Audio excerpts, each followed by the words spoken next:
On the east side of Detroit, Fiat Chrysler, a global player worth billions. is disrespecting the people next to their new assembly and paint lines. The community next to the plant is majority black. And less than half of the residents live above the poverty line. The area has nearly double the asthma hospitalization rates as the rest of the state. Fiat Chrysler have applied for up to $400 million in public funds and only put $8.8 million of their own money back into community. Fiat Chrysler have refused to meet with residents who are concerned about or critical of the projects and its health and environmental impact. The majority of elected officials have supported Fiat Chrysler and the project, dismissing and ignoring the needs and wants of the most impacted. Their constituents. These are the real stories of Beneteau. These are the voices that Fiat Chrysler refused to hear. These are the people not being represented by our elected officials.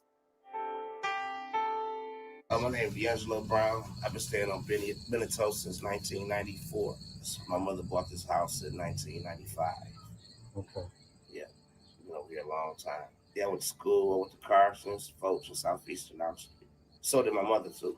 So we've been in this area all our lives.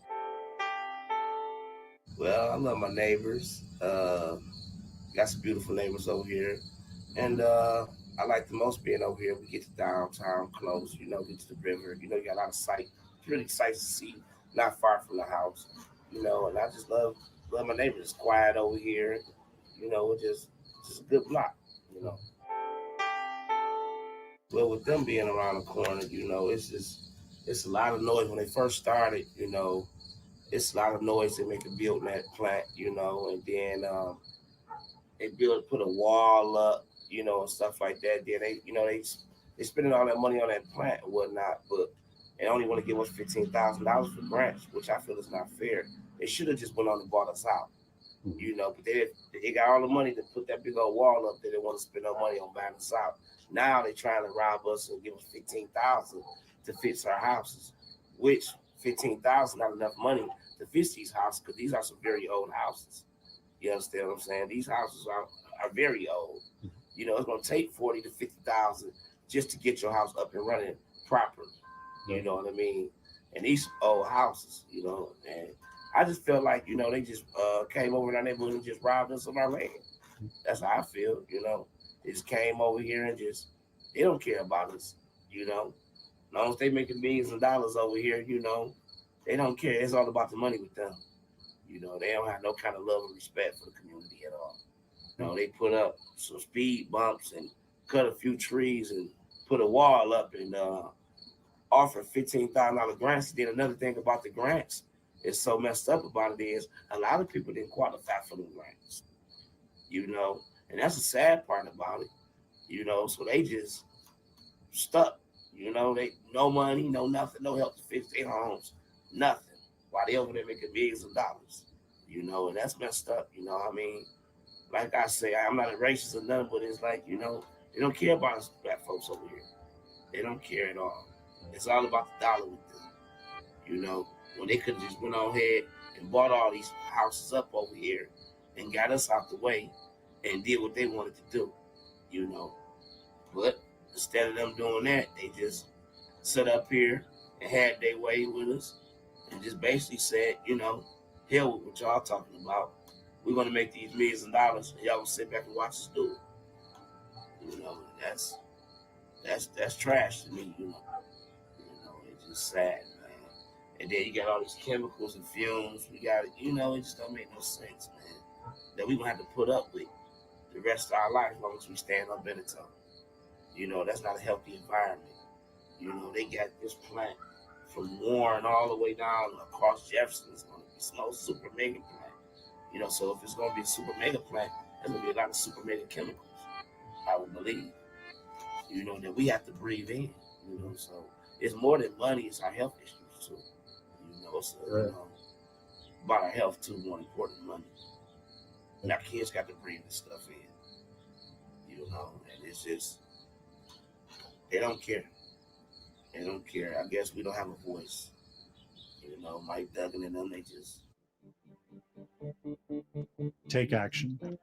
Sign the Color of Change petition demanding a meeting with Fiat Chrysler and residents. Call council members Tate, Benson, and Leland and demand they move the amendments to the Community Benefits Ordinance to vote.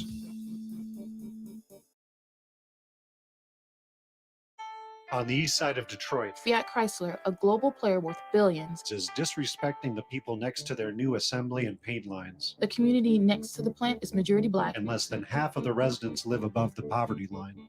The area has nearly double the asthma hospitalization rates as the rest of the state, Fiat Chrysler have applied for up to $400 million in public funds. and only put $8.8 million of their own money back into community. Fiat Chrysler have refused to meet with residents who are concerned about or critical of the projects and its health and environmental impact. The majority of elected officials have supported Fiat Chrysler and the project, dismissing and ignoring the needs and wants of the most impacted. Their constituents. These are the real stories of Beneteau. These are the voices that Fiat Chrysler refused to hear. These are the people not being represented by our elected officials. My name is Robert Morris. I've been staying on Beneteau for 15 years. My neighbors. The neighbors, I had a neighbor right there, but his house burned down. We had neighbors next door right here. You see what's going on right there. And that's what, we kept our lines up. We communicated with one another. We watched over one another. And my kids, they first learned how to ride their bikes on this block. You know what I'm saying? So it's a lot of good memories on this block. And it was great before they had built that plant over on St. Jean. Now you got to go down this street through all the roadblocks just to get the Mac. And that's inconvenience, man. That shouldn't even be. Keep it inconvenience so they can be convenienced at the plant, what they parking or whatever they doing over there. Now we got to deal with semi-trucks and everything else coming down our street, tearing it up, polluting us on top of the pollution we got coming from the plant. Well, I really don't appreciate them taking that St. G for real, because that was a direct transport to Mac, and we didn't have to go through the neighborhoods and deal with the road bumps and deal with anything. So I have a problem with that. That really bothers me. It hasn't been working out at all because it's been slow, it's been stagnant. And all we get is posts around the house looking like a crime scene instead of like somebody's about to tear down a house. We don't have no information or anything letting us know when or how they're going to do this. We got a little notice on the door, but that wasn't really telling us anything. So now pretty much we just waiting to see when they go tear down the houses. And then they didn't even tear down all the houses. That's irritating. This house, the house next door to this house right here is worse than that house. Mm-hmm. And they about to tear this house down. They gonna leave this house next door up. So I still have a raggedy house. No neighbors, staying next to me. Mm-hmm. I think they should go through each house and make sure that they need to take each house accordingly into what the needs to that house need to be. Take evaluation house by house and see exactly what they need. I think Chrysler need to help these houses' property value go up. If you're going to take away from us, and we already got low property values, you need to put something into the neighborhood to bring these property values up over here. Well, what it all comes down to is money. We need the proper amount of monies put into this neighborhood. Not no $15,000, because that's not going to do anything. We need more money, and we need more attention put into our neighborhood so we can bring up the property value, because that's $1 billion company. It shouldn't be raggedy. You're building Chrysler 300s and Jeep Cherokees, one of the most popular SUVs in the world. And the neighborhood that builds it around y'all is raggedy. It's not cool. It's not cool at all. Take action. Sign the Color of Change petition demanding a meeting with Fiat Chrysler and residents. Call council members Tate, Benson, and Leland and demand they move the amendments to the Community Benefits Ordinance to vote.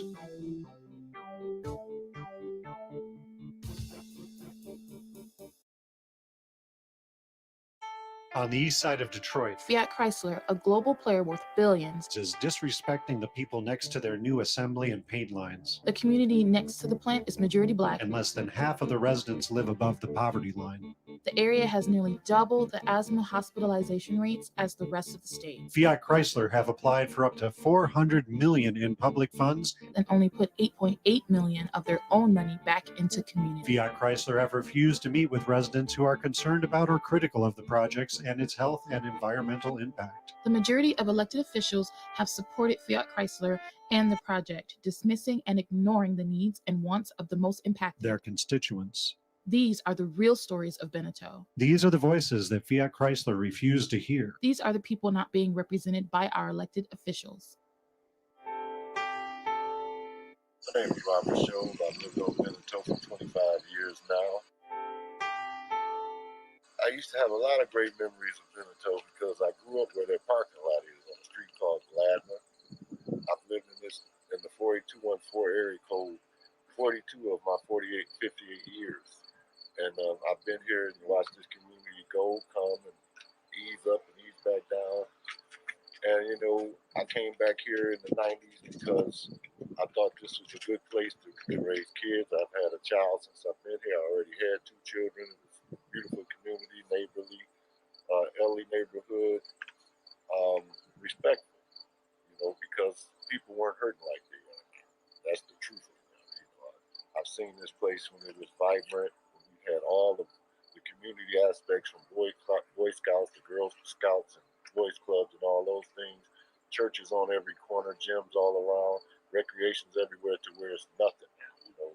So what do you expect kids to do? Things have changed.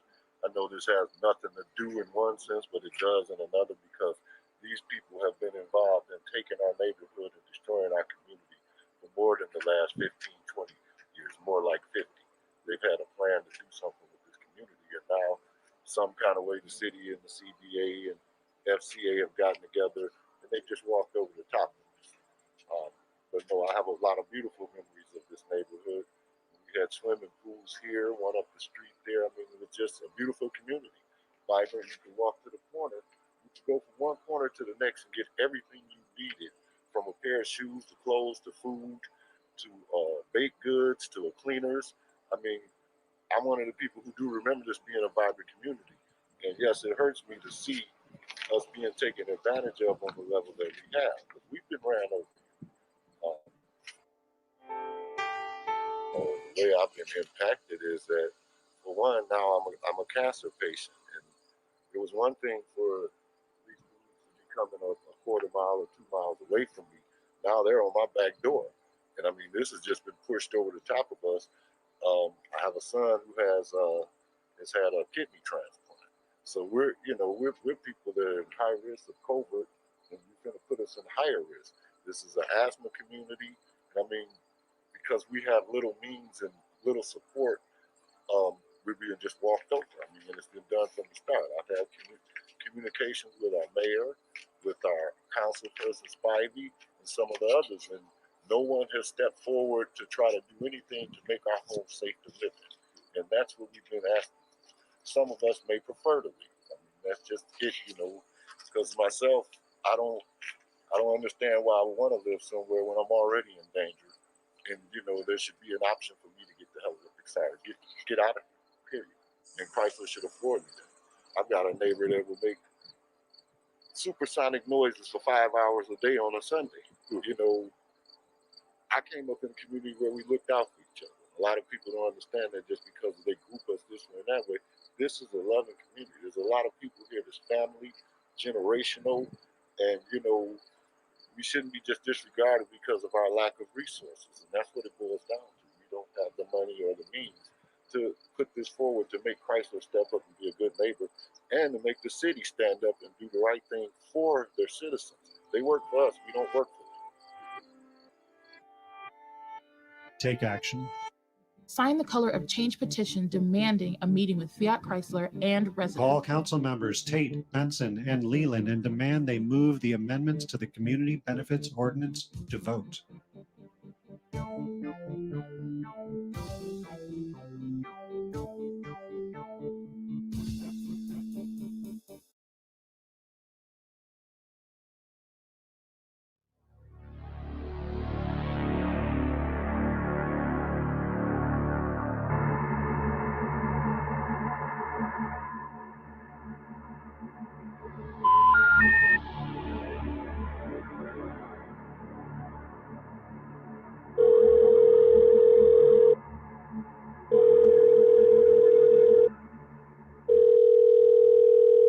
Hello?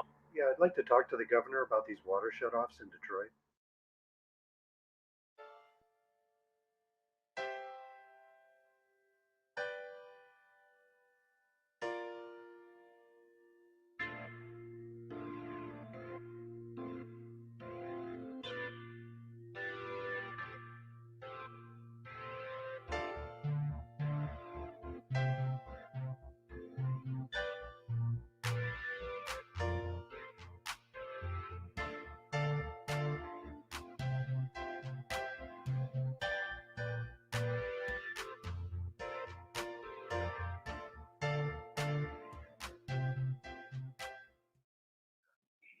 Hello, everyone. I'm a lifelong DDOT bus rider, and I live in the city of Detroit. And tonight I'm here to lift up the call for transit justice on behalf of all essential riders in Detroit. And that includes individuals that rely primarily on public transportation to move about our city, to get to our jobs, to school, to visit the doctor, and make other social services and personal appointments. Detroit is the nation's largest majority Black city. And the Detroit Department of Transportation, or as we call it, DDOT, reflects that reality. As a result, majority Black Detroit bus riders experience DDOT system inequities that are rooted in systemic and structural racism. Winning and sustaining a just and equitable transit system has historically been at the intersection of our most important Black civil rights and racial justice struggles in this country. In that spirit, our transit justice work is rooted in the movement of Mrs. Rosa Parks and other essential bus riders from the Montgomery bus boycott. DDOT riders have experienced racial inequity in the public transportation system at the same time that many Detroiters have come to rely on public transit in the face of outrageously high costs to operate a personal vehicle, including predatory auto insurance rates. Every rider here, essential riders here, have witnessed increased support for transit services to the benefit of choice riders, those individuals in the city and region who are mostly white, more affluent, and use public transit as a choice rather than a necessary service. Examples like this include millions of public dollars invested in the queue line that remains on lockdown behind an iron gate. Fast bus service, which is designed to move suburbanites among certain commercial and business corridors. These investments of our tax dollars are happening at a time when many DDOT essential bus riders are experiencing long wait times, decline in neighborhood bus service, and a department that refuses to hear our voice. Detroiters deserve a public transit system that is publicly managed and controlled, is safe, reliable, and affordable, and ensures that essential bus riders can move around their city without undue burden. And centering majority Black Detroit, every resident, regardless of their zip code, has the right to safe, accessible, and affordable public transit. And I ask you to join the Detroit People's Platform Transit Justice Team and fight with us to build racial justice and equity in our transit system that has long experienced budget cuts, service cuts, and services for folks that are not in our city. We need Detroiters to move around our city without having to wait hours and missing work and missing appointments. You can make that happen tonight. I want you to go on Facebook or Instagram, search for Detroit People's Platform, like our page, and then go to Transit Talks, search for it on Facebook, and we're also on Instagram. Like that page, and also follow us on Instagram, and you can get involved with us. On September the 9th, we're going to have a Transit Justice Power Building Forum for bus riders to design and to speak and to control our system. We need to organize together in order to build our transit system for majority Black Detroit, because we have a right to public transit. Thank you. Thank you.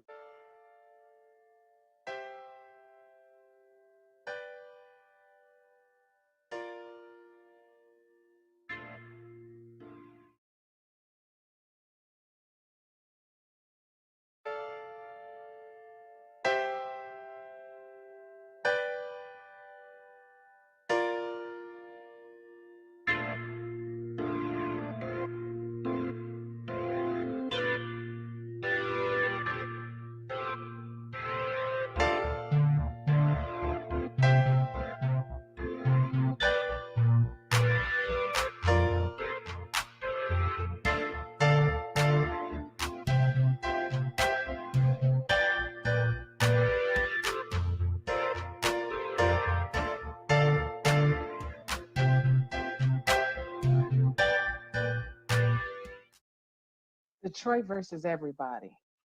Am I right? Detroit versus everybody else. But what if I told you that that is a call that acknowledges divided lines? It acknowledges a mentality that support those divisions in our city. It's the same acknowledgement that protects the creation of an endless water flowing in a fountain downtown. And it makes it okay that there are occupied homes without running water in our neighborhoods. Is that too heavy? Absolutely not. But let us discuss it this way. As a young adult, can you remember wanting better for yourself? I can. There is nothing wrong with that. Now, although better is an individual way to live, it means better than those others. Those others can be your parents, childhood bully. Those others could even be that small town you grew up loathing. Now, while achieving better is great for the person that you see in the mirror, continuing to invest in that self, it won't produce a widespread better for our city. As a Black woman, I'm interested in my neighborhood having access. Like all renters, I want the city's grass to cut the grass in the vacant lot across the street. As a mom, I want my son to safely ride his bike on an even sidewalk. Ride his bike to a public park, a garden, or any other fully funded public and community controlled spot. Now, public services and higher expectations and land, those are our community investments where the least of us will gain. Putting a focus on community equity, either through control or partnership, will ensure that corporations cannot extract and they can't control the wealth of our city, which actually belongs to the people anyway. All city-owned houses, our museums, our schools, the hospitals, the libraries, DDOT, for instance, they belong to you. They belong to my son. They belong to your grandkids.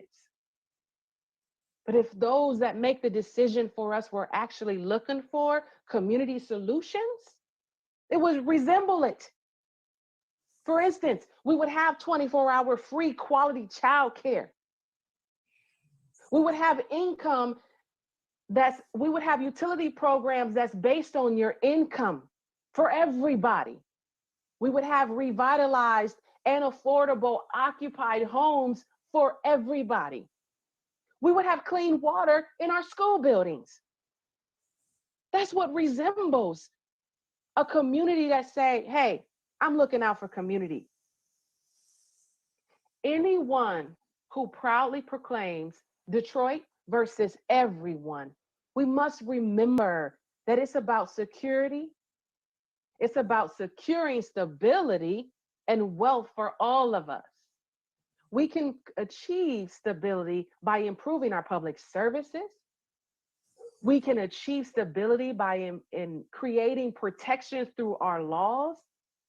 And we can achieve it through ensuring that communities maintain control and or partnerships over everything that makes a city wealthy. Don't forget, we own it. It belongs to us and everything in it. So again, I say that we as a community, we have to say we will no longer sacrifice our community wealth. I say that we no longer accept us using our public money to build private buildings. We use our public money and we put it in our streets, and we put it in permanently affordable housing, and we put it in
about my colleagues.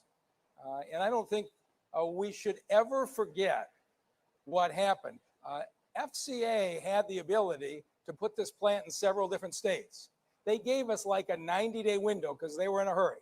If we didn't get the land and get the contracts through, they had far simpler options in a lot of cornfields. And the members of council, who I think had stacks of paper that high, I know Council President Brenda Jones stayed up nights reading every single page. But this is here today because of that partnership. And I want to say thank you to those members. And to the clerk, Janice Winfrey, congratulations. We were so proud when people went to court and claimed the city of Detroit hadn't run a good election, the votes hadn't been counted. And we were very pleased at the way that that came out. And so as the stations join us and we start officially, the clerk and the council have been introduced, the board of police commissioners that have been such a big part of our recovery, and a handful of our cabinet officers are here, although we're socially distanced and we have about 10 viewers, which makes me feel like the early house parties when I started running for mayor back in 2013. There's a little bit of nostalgia. But this is just a really special day for Detroit. We are in the first auto assembly plant built in the United States in the last 15 years north of the Mason-Dixon line. We're in it right now. And I was overwhelmed going through it today. It is a marvel. They built a 2.5 million square foot plant in 18 months during a COVID epidemic. And behind me, I don't know if you can see, that's the end of the assembly line where the new 3-bench Grand Cherokee L's will roll off. They go right out past me and then out and do a little test drive. When this plant is going, 250,000 vehicles a year are going to roll off that line. Not built in Tennessee, not built in South Carolina, not built in Huntsville, Alabama, built right here in the east side of Detroit. And for that, we are enormously grateful. What happened in this effort was remarkable. What you see here was the 200 acres of land that FCA said, if you can buy that for us in 60 days, we will put the plant here. I said, that's all right, but there's one thing I want. The thing I want is I want Detroiters to have those jobs. And I wanted to do something that hadn't been done before. And when FCA said, well, what does that mean? I said, think about the people of the city of Detroit. We feel like the deck has been stacked against Detroiters for years, for generations of racism, for a failing school system, for poor city services. The people of the city have watched factories leave. They watched their grocery stores leave. They watched their neighbors leave.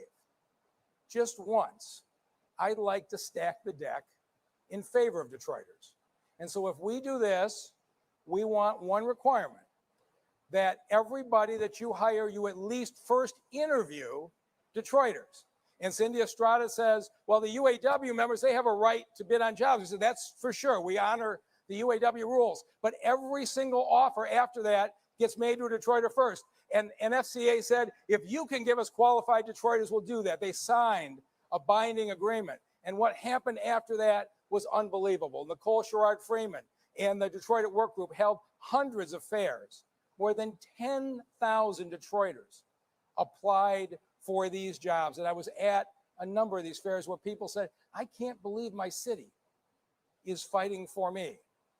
And what happened then is the people started signing up faster than the plant was open. So FCA called and said, your list is so great, we need people in our other plants. Do you mind if we start hiring them early? And no, our Detroiters were glad to go to work early. And then the first 2,100 jobs offered at this plant after the UAW, out of the first 2,100, 2,100 are filled by Detroiters. Detroiters moving to the middle class. And then they're about to go across the street and put $1 billion in to the original Jefferson North plant, and they're going to hire another 1,000 Detroiters. We're going to end up with 4,000 people. And so normally at this point, I would tell you the story of somebody who was sitting in the audience. But because of our limitations, I have somebody I'd like to introduce to you in a different way, to get a sense of what Detroiters are like and all of those people that lined up. I want you to hear from Rondalisa Carter. My name is Rondalisa Carter, and I'm from the east side of Detroit. As long as I can remember, my dad was working there. I saw the passion through his eyes. I watched him tear apart that engine and put it back. And I asked him, well, Dad, what about this Chrysler company? He said, it's family. He said, you just have to be there to understand. Once the obligations are met to the union, the hiring starts with Detroiters first. As FCA hires at that Mack plant, they will always interview from the Detroit list first before proceeding to candidates from other places. It's going to be a plant that truly benefits the city. I had been going, actually, Detroit at work off and on job searching. And then, like I said, to hear on the radio that, hey, the plant was hiring. Detroit at Work has helped me sharpen my interviewing skills, resume preparation. They were the first steps in making sure that we were job ready. That presentation was everything. They have your back as soon as you set foot in that front door. To get that phone call and to say, welcoming you to our family, that was, when I say living out a dream that came true, I can't explain the joy. Whatever excuse you have that says no, turn that around into a yes and go do it. They will help you. They will make sure that you get through that door. Just go and talk to them. Go and inquire.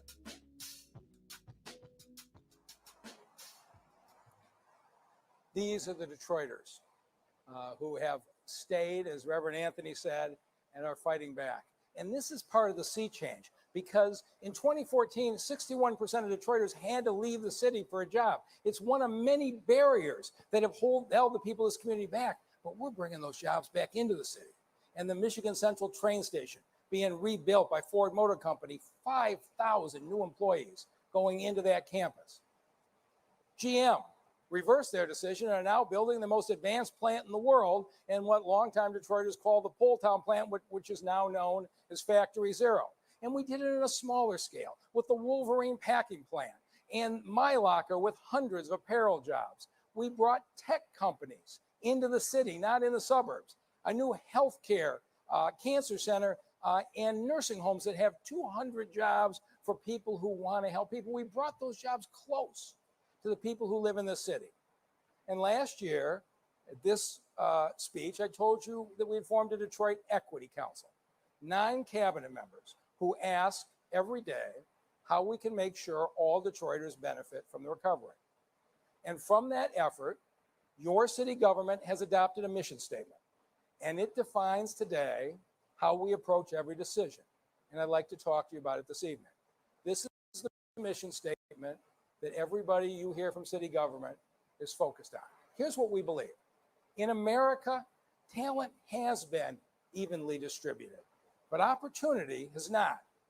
And as your city of Detroit government, we think it's our responsibility to fight that inequality. We think Detroit government can be the springboard for opportunity, helping Detroiters, no matter their neighborhood, achieve their dreams.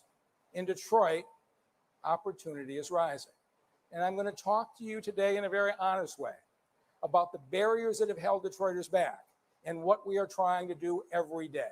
Because bringing jobs to the city is only the start. Now the question is, who's going to get the jobs? And what equity means is eliminating the barriers. And so for people who maybe don't experience this, there are a lot of things I'm going to talk about tonight that you may not think about. But 25% of Detroiters don't have a car. And when I started in 2014, a third of the DDOT buses were sitting in garages in disrepair. How do you have access to your friends, to shopping, if you can't get on a bus? Driver's responsibility fees were passed in this state to balance the budget. The only people who couldn't afford them were people of lower income. 76,000 Detroiters did not have a driver's license only because of the driver's responsibility law. That isn't right. Of course, car insurance rates would double in this city. So even if you get past the driver's responsibility fee, you had to pay the insurance. DPS graduates, often when they applied for jobs, lost the job because the time the hiring came, DPS couldn't find their transcript. I want you to think about this. I've had friends in the suburbs say, oh, everybody has an opportunity. This is things you don't think about. How many times in your life did you lose a job because your high school can't find your transcript? It was happening to hundreds of Detroiters who couldn't qualify. Criminal records blocked a lot of employment opportunities, and all of that is layered on the historic racism in the workplace. You put all of those things together and you say, this is our job. Our job is to make opportunity available in Detroit. Could we be the government that doesn't just talk about equity, that actually delivers? And so we went after this. And so when a third of the buses sat in disrepair, we got help from a friend. Joe Biden was first thing he did for the city was come up with the money for the buses, and he came out himself when they delivered the last one. We got a quality bus system on the street. We got a long way to go, but at least the buses were running. The Michigan's driver's responsibility fee, I went to some philanthropic groups. I said, we got people ready to work. They can't get a license. We got some donations. We paid off some of these fees. And then with a bipartisan effort in Lansing, we convinced the legislature to wipe out the law. It was so unfair. Not only did they cancel the driver's responsibility law, they erased all the debt. 76,000 Detroiters could now get a license. And car insurance, you know what that battle's been like. It has been a 5-year war, and I still have the scars. But fortunately, I had a number of allies. Reverend Wendell Anthony and the NAACP, Mark Bernstein, who took on the trial lawyers, the Michigan Chamber of Commerce. We all came together, and we did not stop. When Governor Whitmer got elected, with the help of Mike Shirkey and Lee Chatfield, passed a bipartisan bill that took effect in July. And here's what we know since the law is passed. The people who didn't do much, for the most part, saw a 5 or 10% savings, something but not very much. People who shopped around and understood the law often saw 20 to 40% savings. I please encourage you to shop around. And you're going to have more choices. Because of this law, 19 new insurance companies are applying today to sell in the state of Michigan. They haven't been approved yet, but you're going to have more choices than ever before, which is going to allow you to get those rates further. And we're hearing from the industry that there is a doubling of the first-time customers getting car insurance for their cars. And this is what we hoped, right? People entering the workforce could actually buy insurance instead of driving dirty. It is happening. On July 1st, a lower rate schedule kicks in and the rates will drop again. But this isn't over. We need to eliminate the geographic differences. You really want equity, there should be no redlining in the state. There should be a single rate for the state. And I'm going to make it my business the next 5 years to keep going back to Lansing until we get rid of redlining altogether. It's a moral question. When DPS grads couldn't get their high school transcripts, he didn't get a lot of publicity, but Dan Gilbert stepped in. He, with DPS, went in, digitized everybody's records so that when you applied for a job, you can get it. And now we started to get Detroiters filling in across the country. We know unemployment rates for returning citizens are a major problem. And so in Detroit, we said we got to do something about it. If you want to get a record expunged, it's probably $3,000 or $4,000 in a long court process. So we decided the city of Detroit would be your lawyer. And we held these expungement fairs, and I went to a number of them myself. They are a very powerful thing to talk to people who paid their debt, and they couldn't get housing because of their record. They couldn't get that first interview. When a 35-year-old man comes up to you and says, I stole a car when I was 19, and I couldn't be the chaperone for my 10-year-old daughter's school field trip because of my record. I want this record expunged so I can be her chaperone. The next time you start to realize how many different ways we are holding people back and the amount of talent that we need in the city, we need everybody. And so we became the lawyer. And we have now taken the case of 700 people who have a record. We went to court, got them expunged. And within 1 year of the record being expunged, the average wage increase of our employees is up 23%. People can get a whole different class of jobs when their record is expunged. And this is good for everybody. The economy of the city and the region is better when people of talent are able to go back to work. And so we went back to Lansing again, this time with Rep. Graham Filler, a Republican, and a whole bunch of Democrats, the governor, and the head of the Returning Citizens Task Force in the city of Detroit, Councilmember Janae Ayers. And we passed a new law that dramatically eases that expungement. And so I would say to you today, even if you were turned down before under the old law, our team is waiting for you. They'll take your case. We're going to take 2,000 cases this year. Go to DetroitMI.gov, fill out your form, and the city of Detroit will go to bat for you. And as we eliminated each barrier, more jobs for Detroiters opened up. And so we had to expand Detroit at Work from 3 sites to 9 sites to keep up. We're now spread across the city. Who would have thought you would see the day that we've got so many job openings and so many people who want those jobs, we had to expand to 9 centers. But that's what we've done. And so we asked the question then, when we sent the 10,000 names to FCA and they've only hired 2,900 so far, we have 7,000 qualified Detroiters who want to go to work. So we said, what if we go talk to some other companies? We don't have to wait just for one company, Stellantis. I'm sorry, it's going to take a while for me to get used to it. And so Nicole Sherrod went around and said, you have to sign a contract with us. We will do the recruiting for you if you sign a contract that every single person you offer a job to is a Detroiter. And 5 companies employing more than 2,000 workers have now signed this contract. From Flexingate that makes parts for the Fords, Dakota by the old Kettering High School that's making dashboards for this plant, Spencer Butcher right across the street, a part supplier here, the National Stamping Plant, and Universal, the Maroon Company, is committed to hire Detroiters first. We've come a long way with the Maroon family when they're investing in our city. This is what we are doing to eliminate barriers. But it isn't just manufacturing. Detroit at Work's now training in 28 different fields. You can go into healthcare. We have tech trading. We've got diesel mechanics with Dr. Curtis Ivory, who runs a great program at Wayne County Community College. Hospitality, if that's what you like to do. DTE has jobs that after a brief period, you're making $19 an hour. I know you can't tell from that, but that's how they train you to go up into those buckets and trim the trees in the backyards. It is good money. A lot of those folks are $45,000 a year and up. And then we said, how about we bring training facilities back into the city? And so Brian McKinney in Guyanga is opening a trade school for the demolition program on Livernois in the city of Detroit. And for years, we have not had the representation we should have of people of color in the skilled trades. The carpenters and millwrights made a dramatic statement. They are building a training center to train more than 1,000 carpenters and millwrights a year right here in the city of Detroit off of I-96. We are eliminating those barriers and bringing the training closer to home.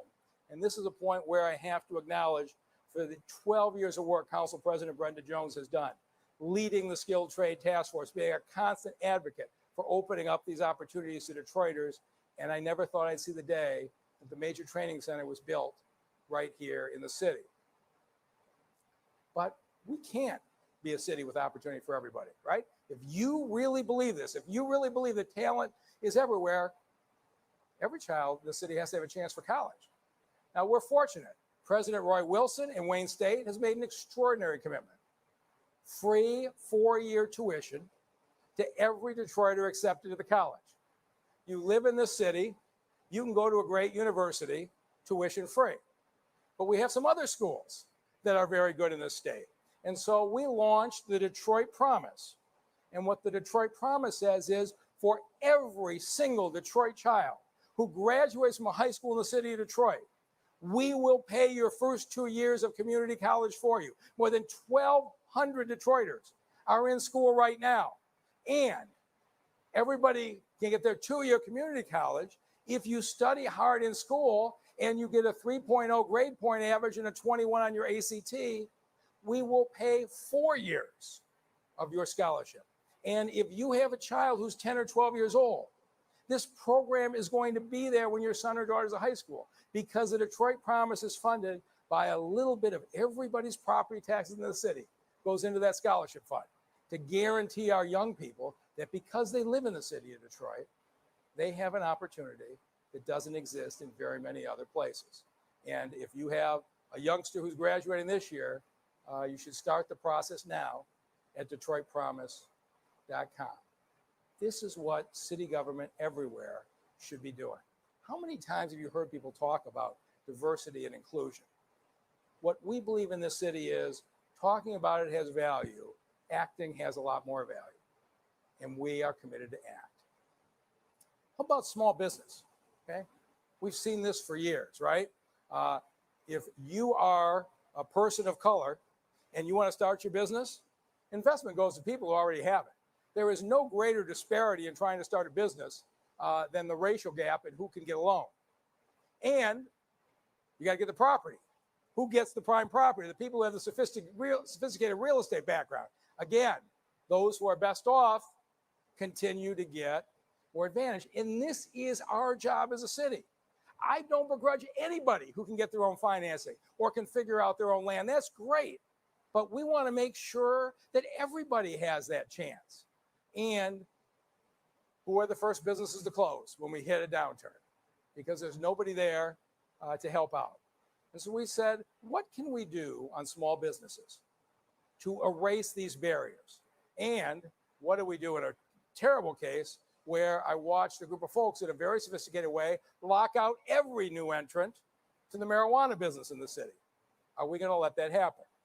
So we set out and said, I want to level the playing field. I want Detroiters to have a chance at these jobs. And so we started Motor City Match, $8 million in awards, $500,000 every single quarter. I don't care about the grief I got. I give City Council enormous credit. They stood behind us on this because today 111 Motor City Match businesses are now open across the city of Detroit. 111 open. Yes, 8 closed. Why you would write a report criticizing that, I have no idea.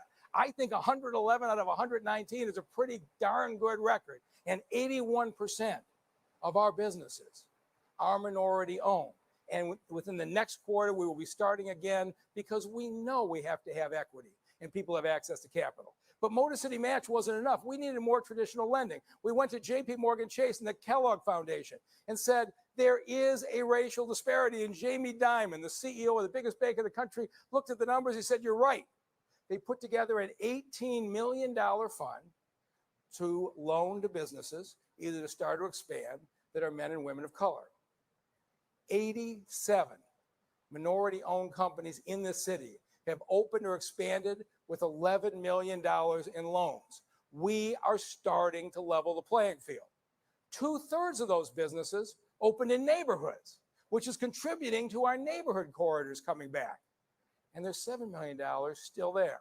We are going to come out of this COVID recession. Go to DetroitDevelopmentFund.com if you have a plan, you have a need, because you're in the city of Detroit. There's somebody who's on your side who's going to help you get that funding. The Strategic Neighborhood Fund, we put $35 million. Gary Torgo and 7 companies raised the money for those neighborhood business districts. And we said, we want to do something else. We can get you the money to start up, but can we create beautiful corridors where businesses can survive? And we started on Livernois and Grand River and McNichols, and we're doing it on Kirchville and a number of others. We're building these beautiful corridors. And with Motor City Match and with the Entrepreneur Colors Fund, we had an idea that Detroiters would be able to start these companies in Detroit neighborhoods. And I'm just going to show you one strip, Livernois. And within 2 years of us opening that, more than a dozen Black-owned businesses started just on Livernois. And every one of these is still open today. One stretch out of this program. It's happening now on McNichols. It's happening now on Kirchville. We can do this, and we can do it with people from this city serving their own neighborhood. So when COVID hit, that was it, right? Businesses were all going to close. Remember how much we heard that? What am I going to do? And it looked pretty bleak in March and April. But the city stepped up again through DEGC, something we called Detroit Means Business. Said, we put too much darn work into getting these businesses open, get the plywood off all those windows, to have them just close up, put the plywood back up again. And so we supported what was a great federal program, the Paycheck Protection Program, coordinated 5,400 loans to Detroit business, $647 million in loans just in Detroit through that program. Then we supplemented the loans with a grant program and did $15 million in grants to 1,700 Detroit companies, because these companies, they still had utilities, they still had rent. We needed to get them through that cash flow until they can get their business open. And those 1,700 grants, 78% of them went to minority-owned businesses. People who thought when times get tough, nobody will be there for me. The city of Detroit was there for you. 53% of those companies were women-owned. And we got great help from County Executive Warren Evans and Wayne County that backed this program immensely. We're a huge part of why these businesses are still there. And we helped out with store signage and PPE, everything we needed to do to help get them through this. And we were about to come out the other side. And so I've talked for a while, but I want you to hear the story of somebody who started up a business on Livernois, who's been very successful and was hammered and thought she was going to close. I want you to hear the story of April Anderson.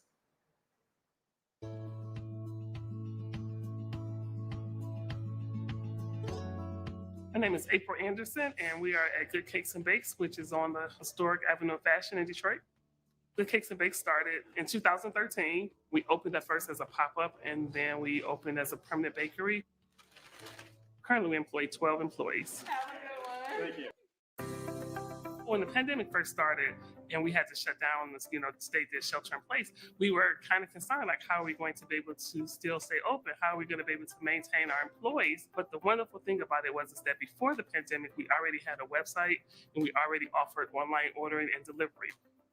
We pivoted and changed over very quickly, and our neighborhood and our community definitely rallied behind us to make sure that we were able to still be here today. The city stepped up, making sure we had masks, making sure we had gloves, the grant money that was offered through the city as well as through the state. They stepped up with offering the COVID testing, offering the vaccine to food service workers. Small business is the heart of the city. Those are the people who keep the city running. It's the small businesses. I am definitely proud to be a Detroiter, proud to be in Detroit, definitely proud to be an entrepreneur in the city of Detroit in this time right now.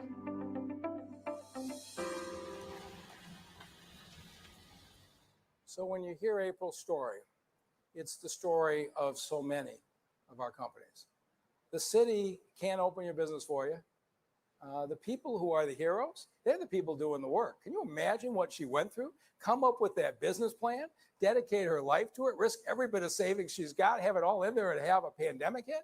And she hung in there. But this is happening in this city, block after block. We've got Detroiters with the talent and the skills if we can just support them. And that's what we're trying to do. But there is no greater example of inequity, as far as I'm concerned, than what was happening in the marijuana business. And Councilman James Tate deserves enormous credit for being the first one to stand up and say, no, this is not happening. And here's what happened. In 2018, the people of Michigan legalized recreational marijuana, and the people of Detroit voted 2-1 to legalize it. And we have an obligation to respect the will of the voters. Except here's the problem. The guys who wrote the rules that we passed on the ballot, they had medical marijuana licenses. And you know what they put in that provision? Everybody with a medical marijuana license is guaranteed through 2021, and nobody else can get one. They wrote a preference in for themselves. And in Detroit, 46 medical dispensaries were operating when this passed. Only 4 were owned by Detroiters. They had written a law that if we had expanded to the recreational marijuana industry, would have locked African American and Latino business folks from Detroit out of this business forever. And with all the pressure on a 2-1 margin to go ahead and approve this, people want to be able to buy their marijuana. James Tate said, I don't care how mad you are. This is wrong. And I was proud to stand with him and say, you can be mad at me too, and they were. But we went and lobbied and said this, you can wait till hell freezes over. We are not going to approve marijuana facilities in the city of Detroit if Detroiters can't get their fair share. And the state said, we're going to change it. And they gave us the ability to step in. And the Detroit City Council adopted a legacy ordinance. And here's what it says. 50% of all new marijuana businesses have to be owned by Detroiters. To those folks who invested, those 46 operators, God bless you. We're not trying to take anything away from you. You keep operating. You deserve that. You invested that money. But going forward, we believe half of every new business should be for a Detroiter. And so we are in an exclusive window period here. And the way this is going to work is every time a Detroiter is approved, somebody from the outside can get approved. But we are never at any point going to be below 50% Detroiters having these licenses. All the information is on Homegrown Detroit at detroitmeansbusiness.org/homegrown. But this is the inequities that we have to fight to knock down every day. Even with COVID, it's been remarkable what's going on in the city, isn't it? The Illiches are finishing up their office building. Huntington Bank's headquarters is going quickly. Dan Gilbert's Hudson's building is finally out of the ground after, since 81, I think I was there the week Hudson's closed. It's been a long, long time. And those are what you hear about.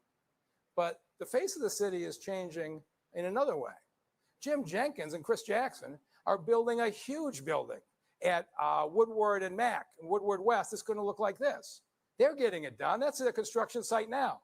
Dennis Archer Jr. is building the new Myers down on Jefferson. If you've gone past it, that's what it is. It's going to look like that. He's managing to get through COVID and get it done. Sonia Mays is building a beautiful Sugar Hill apartment complex, making progress right now. George Namdi and Rod Hardiman have gone out on Grand River out near Woodbridge, and they are building that building right now. We have African-American builders that are also changing the landscape of this city, and they ought to get the same credit because the way this city comes back is we need everybody. And I think we should be celebrating the Black contractors that are building this town as well as those who get most of the publicity.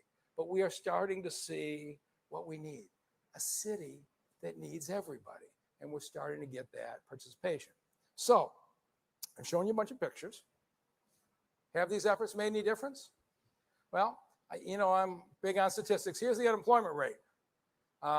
When we started in bankruptcy in July of 2013, the unemployment rate was 21%. Before COVID, it was down to 7.6%. It was a remarkable drop. All of these businesses, all of these training programs, all these things together were working. And our poverty rate was the worst in America at 40%. So what do the US Census Bureau's latest poverty numbers show? We always cringed in Detroit when the poverty numbers were released, right? Detroit's rate dropped from 40% to 30% in the last 5 years, the single largest drop in America. Detroiters are going to work. They're getting their jobs. They're starting their business. They do what Detroiters have always done. They've got the grit and the fight. All we need is the opportunity, and we're finally starting to provide it. So where do we stand? We still are very high. We're higher than Dayton. We're a little bit lower than Syracuse and Bloomington and Cleveland, but we're not where we want to be. And even in our own area, we're about the middle, but this isn't where we want to be. It's progress.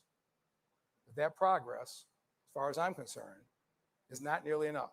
I'm actually not that interested that we led the country in poverty reduction the last 5 years. I'm interested in what we do the next 5 years. And so we have rolled out a new initiative that we call the People Plan. Remember I showed you the strategic neighborhood plan that raised $35 million that redid all of those beautiful streetscapes? We've gone back to the philanthropic community and said, let's put $50 million into Detroiters. We've proven you that our residents have got talent, they've got drive, they don't have opportunity. Let's show you how it's done. And we said we have 4 things that we want to do. And we are starting to raise that $50 million now to put in to our people. First is the Community Health Corps, where we go into the homes of families in extreme poverty. Deputy Mayor Conrad Mallett is leading this to help them get on their feet. High school completion. We have a lot of people who dropped out of high school. Everybody who wanted to come here to FCA, they may have the talent and the drive, but if they don't have a high school degree, FCA, Stellantis won't give them an interview. We got to get folks their diploma. We get paid to learn a trade. We have people who might be in a $10 or $12 an hour job, but they like to get those skills to get a higher wage and be able to get a better house, a higher standard of living. And a program that's been dear to me and I spent a lot of time at, Friends and Family, which are young men, often been in gang activities and violence. And when you sit with them, what you see are smart people who don't want to spend the rest of their lives doing this. And we wrap our arms around them in something called Friends and Family. And so when we envision this, I want to thank our anchor funders, especially GM and the Kellogg Foundation. We've raised almost $6 million out of the gate because I wanted to prove to people this could work. And right now we're doing it. This Community Health Corps is remarkable. These young men and women are going out and they're knocking on doors. They go to folks in extreme poverty. And I talk to them, and the stories are so powerful. They're going into homes with parents, with kids, and they don't have food. They're going to the latest place that's passing out a box. And they're eligible for the bridge card, but the application process is so complicated, nobody ever helped them through it. We're sitting down at their dining room table and helping them fill out the card so they have food coming into the family. They don't have to worry about that every day. They told me the story the other day. We had that big blizzard snowstorm. They went to visit a family, a mom of 4 children, just been put out of their house. She was planning to spend the night in her car. They arranged to get her safely into a hotel till they get her permanent housing, came back the next day. The car was under 2 feet of snow and somebody had hit it in the snow. That mom would have been with her children in that car. This is what the Community Health Corps is needing. The city of Detroit is knocking on your door saying, we're here to help you, to give you a hand up. And it's something that I'm hoping the philanthropic community will support more of. And then our high school completion program. We've already got 150 folks. So the Detroit Public Schools have run this adult ed for a while. We partnered with them. They said, we'll provide the teachers. We're raising the money. And this is for adults. If you've been 3 years since your graduation date, you can pursue your GED or diploma. And we will pay you $10 an hour to go to school. Now, you think that doesn't make sense? I talk to folks and I say, why don't you get that GED? They said, I'm working washes dishes at a restaurant making $10 an hour. I got to buy diapers. I got to pay rent.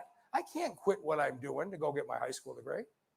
How is that person ever going to be able to get ahead? And we say, all right, we'll pay you the $10 an hour because we know once you get that degree, your earning power goes up dramatically, and 150 people are already in, and the stories are already inspirational. I just talked to one young woman who's on her way to be a licensed practical nurse, always had the desire to help people, always had the talent, just didn't have the opportunity. But now we're here, and we start you with a free laptop and a hotspot to make sure you can keep up with your classes. We put our arms around you. Friends and family, Ray Winans, a remarkable man.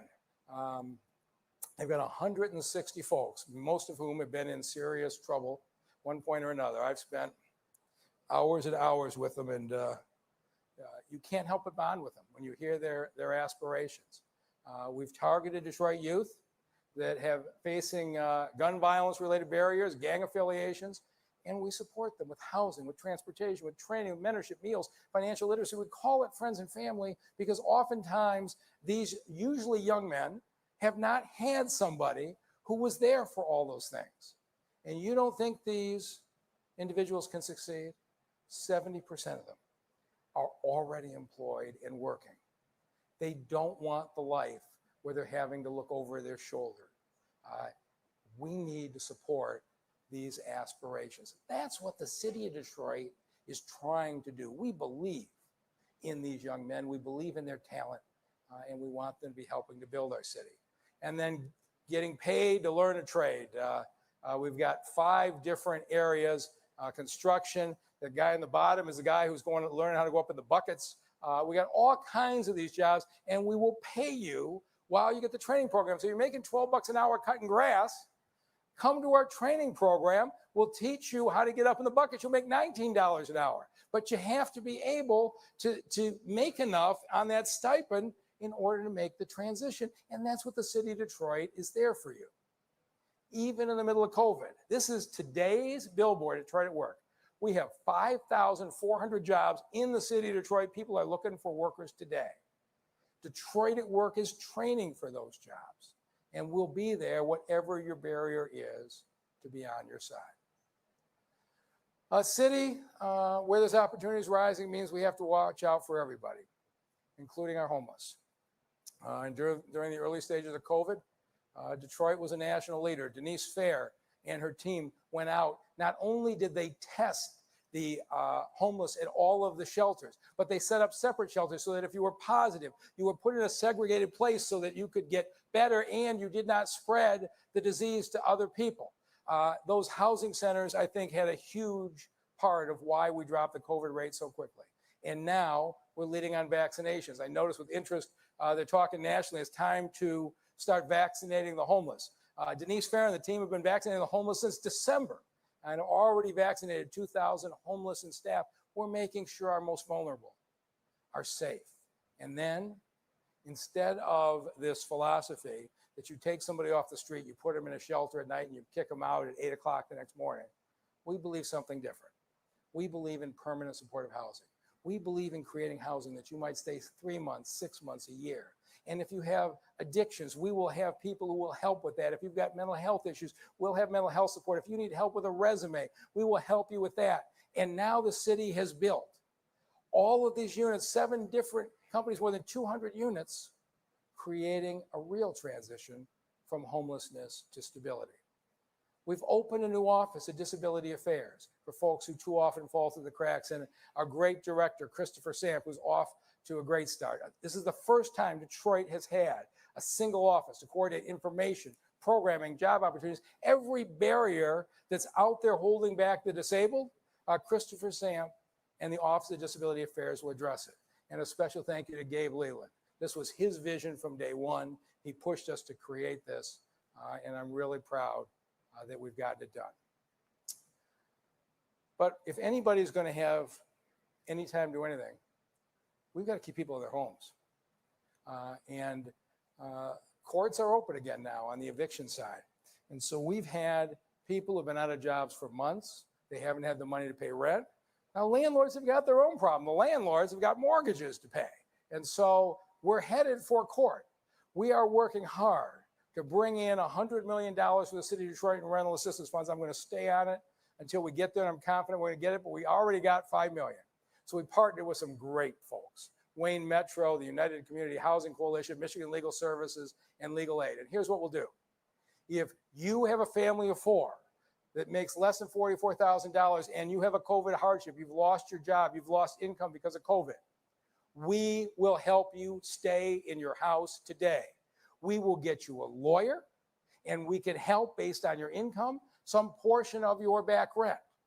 We will be there for you to get you through until you can get back in your job, and we can beat this thing.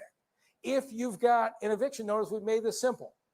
The city has set up a single Detroit eviction helpline. You call this number and we will be there for you. We've got a few more months of this. I'm telling you, we are going to be out of this COVID shutdown in a matter of months. But in the meantime, we have to keep you in your home, and the city of Detroit is there for you. Foreclosure prevention assistance is already available too. So we have something we call a poverty exemption. I don't know why we call it HPTAP. It sounds more complicated than it is, but it really isn't that complicated.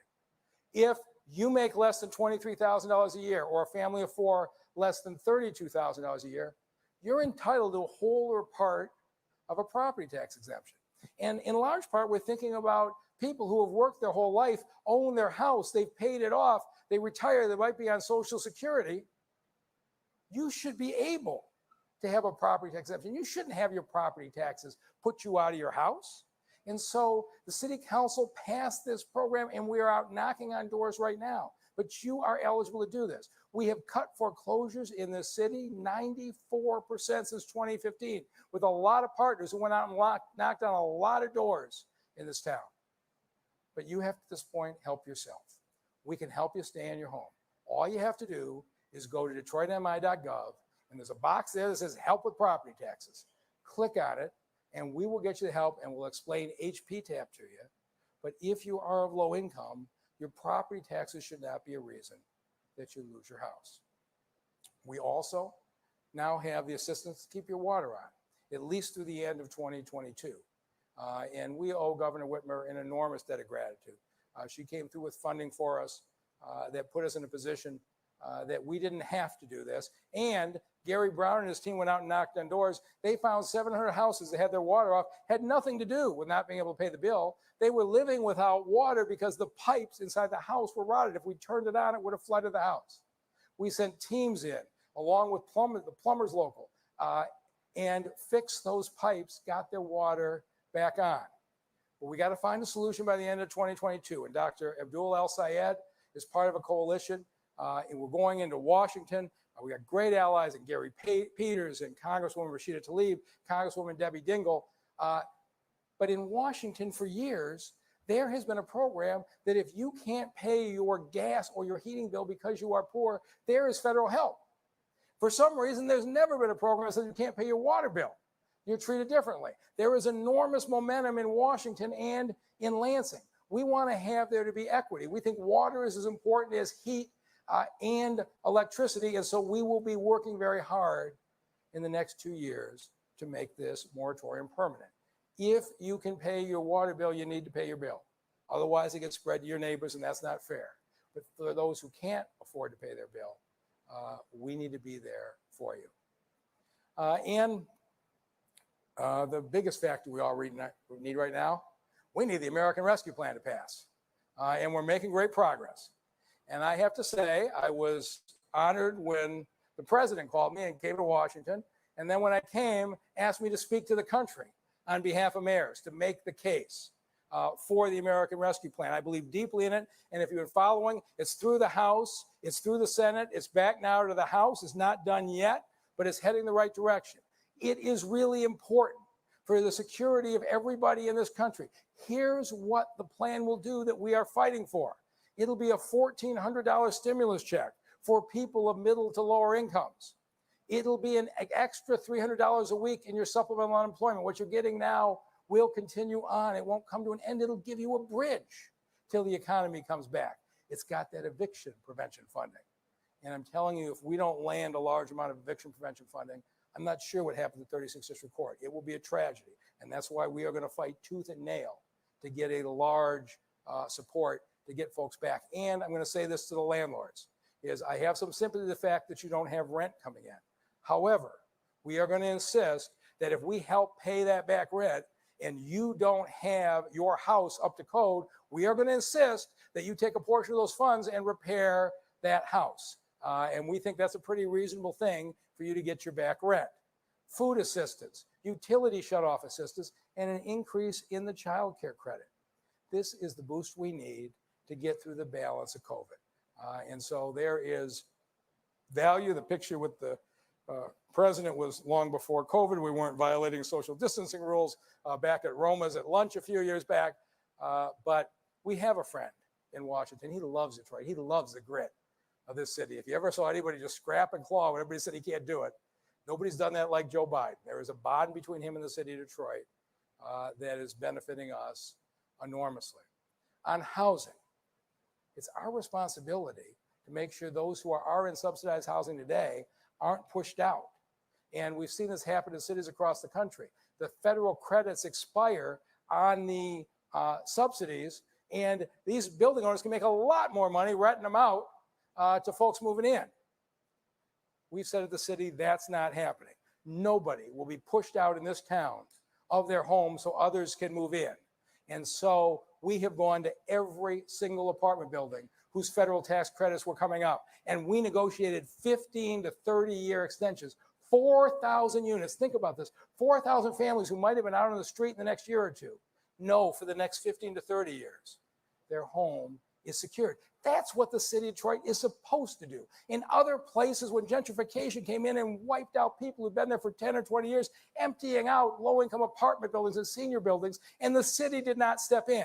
In the city of Detroit, every single time we have stepped in, and we've yet, in the last 7 years, to have one of our affordable housing be switched to market rate.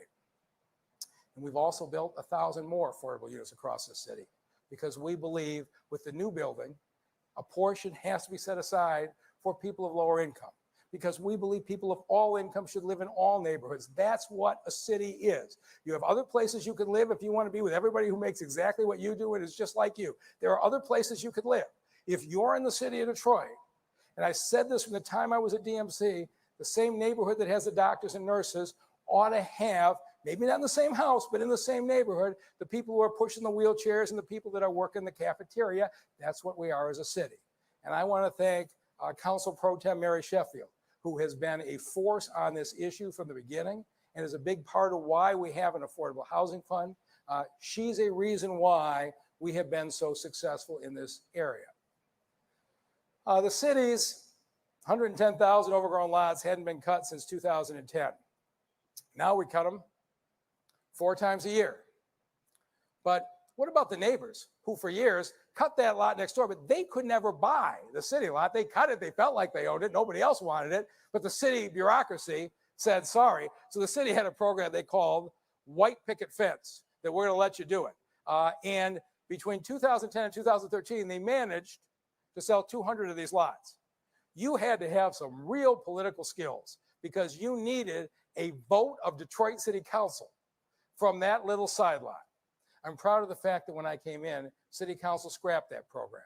We set up a streamlined system for a $100 side lot sale. If you own the house next door, you can pay $100. You've been cutting that grass anyway, you ought to get it. We have now sold 16,500 side lots to the neighbors. This is equity. It's the biggest transfer of property in America from a city to their residents.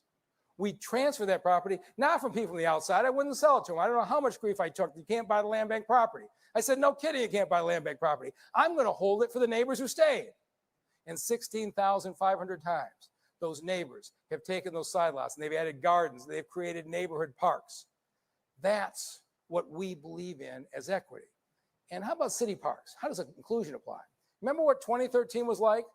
25 parks in this city were open. They were called premier parks. The other 250 parks were all closed. They all look like this. These are pictures from 2013. Tell me how this is equity when you live in a neighborhood and your park looks like that. What does this say to the children about what their city says about them? So we said, we're not just reopening them. That was easy. We got that done right away. We're going to rebuild them. And we're going to fix a bunch of little parks that nobody heard of, except the people who live right there, that nobody cares about, except the mom or the dad and the children who live a block away. And so that's what Doane Park looked like 5 years ago. And here's how it looks today. And we've done this 148 times. That's what Van Antwerp looked like. Here's how it looks today. 148 pocket parks. LaSalle Park now looks like this. Sidney Barthwell Park now looks like this. St. Louis Park now looks like this. This is what our children deserve. And they don't deserve it just in the premier parks. They deserve it in every little pocket park in this neighborhood. Those dots are the 148 parks we've renovated in every corner of this city. And 22 more we're going to get to this year. This is what we believe. Everybody should be treated that way. And as far as what you're going to see in your neighborhood this week or this year, 4,500 speed humps. We have got to slow down the traffic. Our children are not safe. And I would just say to the residents of the city, drive as if it were your kid. There's way too much speeding in these neighborhoods, but we will be putting in 4,500 speed humps. And I can't go to a community meeting where I don't hear about alleys. When I'm with mayors in other parts of the country and they say, what's the number one issue? And I talk about alleys, they can't believe this. But this is what our alleys have looked like. They haven't been cleaned out in decades. When I was a kid, the garbage truck ran down the alley. Since the garbage trucks got moved to the street, they haven't been cleaned. So we said, we think people in the city ought to have clean alleys. And with the support of City Council, we've cleaned 750 already. And this is how they look. A third of our workers are returning citizens, and the supervisor running the program is a returning citizen. We're using the talents of our people that otherwise might have been overlooked. And look what they're doing with these alleys. And your block club can get your alley clean. Go to DetroitMI.gov on neighborhoods and put in your application, and we will come to your neighborhood. We are going to get every alley, all 7,000 in this city, over the next few years. I'm going to have to apologize to the local TV stations because I can tell now I'm going to run a little bit long. If you're watching, you might want to turn to their streaming, their live stream service. And I've never run long before, but people in this town are hurting right now, and I had a lot to talk about. I thought I could help, but I guess I didn't want to cut it short. So I apologize to the stations. We're going to double the recreation centers for children this summer. Currently, we operate 12 across the city. We need a quick way to double them. And here's what we found. Churches all across the city have gyms and recreation spaces that are empty for the summer. So we're going to partner with those churches. And we're going to add 12 to 14 more rec centers by using the space that's already there. The ministers and with their youth ministries that are already there to give our kids more to do. We're also going to see more blight removal.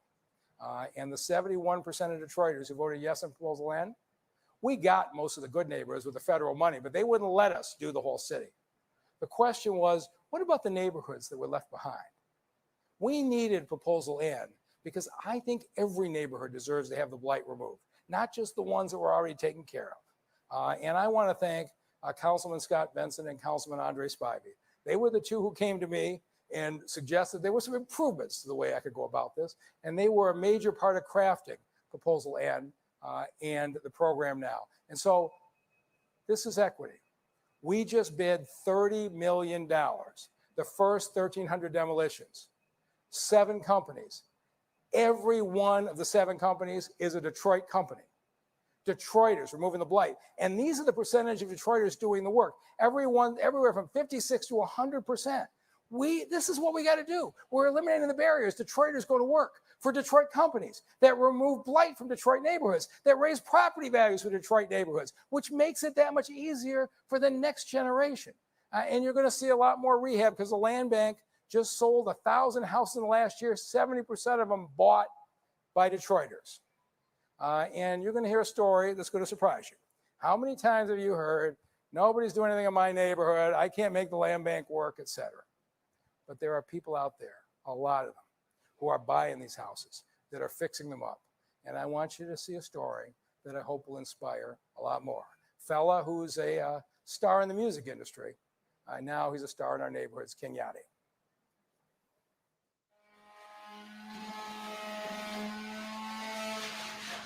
I want every house to be livable. I want a family to be in every house. I'm an example of a Detroit kid that had nothing, and I wanted to make a change.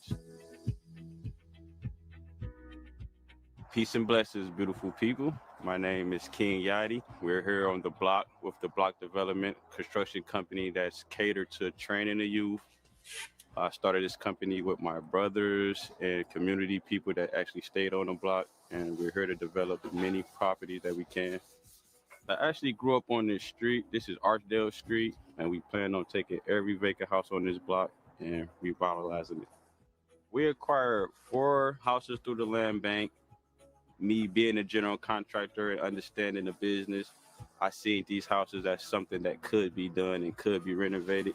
A lot of people just see them as an eyesore or a vacant property or something that need to be torn down. I knew exactly what we could do with them, and I just wanted to come help. My first house just got me into the groove. Everybody came out, the block came out, just to help and just volunteer. He was here by himself one point in time, and so we came over and helped him.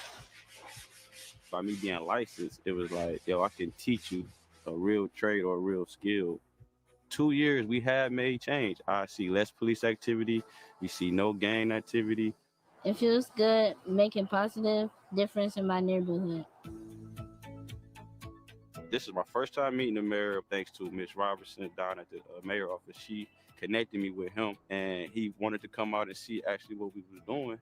He actually came to the block by himself, walked through my houses with me, walked down the block with me. And he was so open-minded to understand and see our vision. And he fell in love with what we was doing. I really want to be the face that said we run Detroit back. Detroit built Detroit. Detroit saved Detroit. Detroit is Detroit. We got one block here.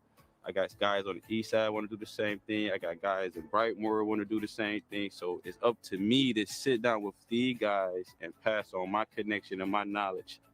These houses have been vacant for 13 years. These guys are 13 years old. So since they was born, these houses have been vacant. In only 1 year, we got these houses livable and up to code. I'm an example of a Detroit native.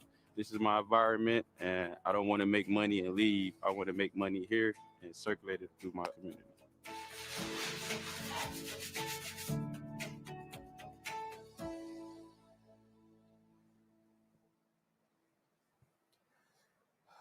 Walking through those houses, 12-year-old Deonte showed me how to do drywall.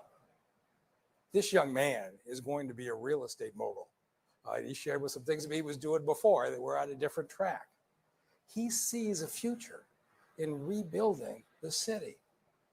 We have folks who look at these abandoned houses and see potential. They don't see houses to be written off, just as they look at the lives of the people who live there. Those aren't lives that should be written off. There is enormous potential, and we are going to support that. And with Proposal N, here's what you're going to see this summer. The reds are houses are going to be burned out and demolished. The greens are houses that are going to be secured. So people like King Yade and Pastor Wilkerson and so many others in this city can fix them up and make them into homes again. And here's what I mean by equity. This is the change last year in home sale prices. Every place in the city was green. Home sale prices went up from the year before. 189 out of 194. This isn't some little strip in downtown and midtown. This is east to west to southwest. This is what we can do. But it means we got to fix the parks in all the neighborhoods. It means we got to remove the blight in all the neighborhoods. It means we got to clean the alleys in all the neighborhoods. It has to be every neighborhood. And that's the way we're approaching this.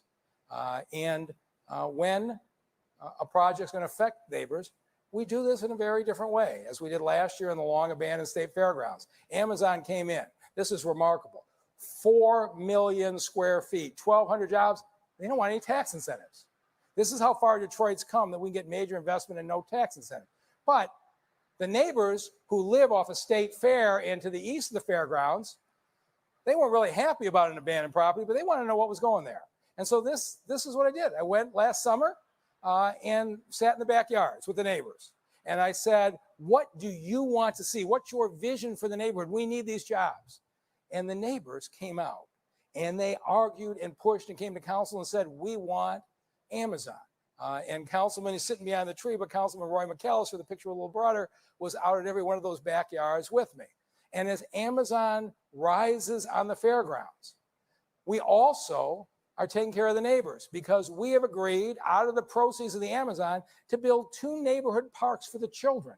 by where they link. The neighbors are helping design the parks they got. So they got rid of the eyesore on the fairgrounds, and they're getting parks for their community. And we're being very sensitive. And so we're looking, there's a lot of emotion. I saw concerts at this band shell. A lot of folks remember this, and they said, can't we do something about the history of the fairgrounds? And I'm very glad to say that my partner, Roy McAllister, has been emphatic that we are going to save this band shell. And we've done physical assessment, and we are going to move this band shell to another park. Councilman McAllister is suggesting Palmer Park, which is going to be our first choice. And we're going to talk to the neighbors. If the neighbors want to go to Palmer Park, if somebody else wants it, we can do it there. But imagine having small concerts and activities. But this is what we do. We listen. We can't do everything that everybody wants, but we can do this in a respectful way. And I think we got the right result. And the Gordie Howe Bridge, which is going to be great, it came in. But what about the neighbors that are going to be left behind? Those folks in those houses, they were going to be staring at concrete. Nobody took their property. They were outside the boundaries. They were just basically screwed. I mean, there's no other way to put it, except the Canadian Bridge Company needed some vacant land in Detroit, and I wouldn't sell it to them. And it turns out they can't condemn public property. And so we ended up with a deal for overall $30 million, but $20 million to help fund those who went behind. And this Southwest Coalition has been terrific in doing that. And here's what we did. We said to the folks, if you don't want to stare at this concrete, you want to move because they've changed your neighborhood, that's fine. We'll help you if you stay in Detroit. We will rebuild a house anywhere you want in your city, and you can move in. And the folks in Southwest said, I like that. And so we moved Delray families into beautiful homes like this. 46 families have moved into their new homes, are thrilled with where they are. 52 more families are in the process of moving. We didn't say, sorry that you got a bridge. We said, we care about you, and we're going to watch out for you, and we're going to give you an opportunity. And I want to thank Councilmember Raquel Castaneda Lopez, who has been at every single one of these community meetings, advocating for this community since the bridge was first proposed, and has a huge part of this. And we're also saying to the people of Southwest, you are not forgotten. We are pushing the Ralph Wilson Junior Park with the Wilson Foundation. It's going to be beautiful, built over at Rosa Parks. Then we've gone down to Riverside Park, which looked like this not very long ago, but now in the shadow of the Ambassador Bridge looks like that. The Forgotten Park is now a jewel of Southwest Detroit. And we have fought the riverfront battle all the way down Southwest. When Marathon and other companies tried to store open Coke breeze, we took them to court, we stopped them. And you cannot maintain the open Coke. We protected that community. And when Marathon tried to raise the emission levels, we went and took on the DNR with quite a coalition. I'm not sure how many times Abdul El Sayed and Rashida Tlaib and I have been on the same side, but what I learned was we're all on the same side, we win, because we stopped the expansion of the emissions on Marathon. We've done a great deal. But as we reach our one-year anniversary, I keep coming back to what we think about every day, the 1,856 neighbors that we lost, and Benny Napoleon, who we lost just a couple months ago, who meant so much to this city, meant so much to me. And that pain is going to be with us. In some ways, COVID brought out the best of us. Our rec department pitched in, provided 1 million meals to family, and the churches across the city distributed 1 million more. Churches learned to set up their own test sites. It was amazing the way we pitched in. And our frontline workers who went out there during the height of the COVID battle, the bus drivers, the firefighters, the EMTs, the police officers, really all the city employees. We appreciate their dedication. And most of our city employees gave up their pay raise last July because of the financial trouble. We didn't want to have anybody fully laid off. And I'm pleased to be able to say to you that this July you'll get the next pay raise. And we do appreciate you for what you've done. Our COVID response rate dropped the death rate faster than any city in America. Everybody nationally has talked about this. But we have to talk about what happens when we reopen. And people all talk about, we're going to reopen the restaurants, we're going to reopen the stadiums, we're going to reopen the schools. We're missing something pretty important. And it's affecting every single one of you. And as I talk about it, you realize what it is. We have to reopen the criminal justice system. The criminal justice system in this country has been shut down for a year. And we are feeling the implications of it in the gunfire that you're hearing in your neighborhood and the stories you're seeing on TV. We had a strategy. It started with ceasefire. This is a meeting in a church with gang members. I would go, the U.S. attorney would go, the police chief would go, the prosecutor would go. We would talk face to face. We'd talk in a respectful way. And then we'd sit and have dinner with 30 or so. And every time we do this once a month, 9 or 10 would go sign up for our friends and family program and get onto a different track. We obviously haven't been able to do that for the last year. But you look at all the ways this justice system was shut down. The court stopped holding jury trials. Prisoners were released from jails. Prosecutors slowed the warrants. Judges were told to minimize bond. The whole parole and probation system with face-to-face visits, home visits, it just shut down. And none of us could hold our ceasefire meetings again. The homicides in the city dropped significantly, nearly 30% from 2012 to 2019. The strategies were working. We were working together. But last year, we saw a 20% increase, and we have to deal with this. And I want to be clear for everybody out there committing a gun crime. The court system may be stopped today, but the charges aren't stopping. We know what's going on. Detroit had a 20% homicide rate.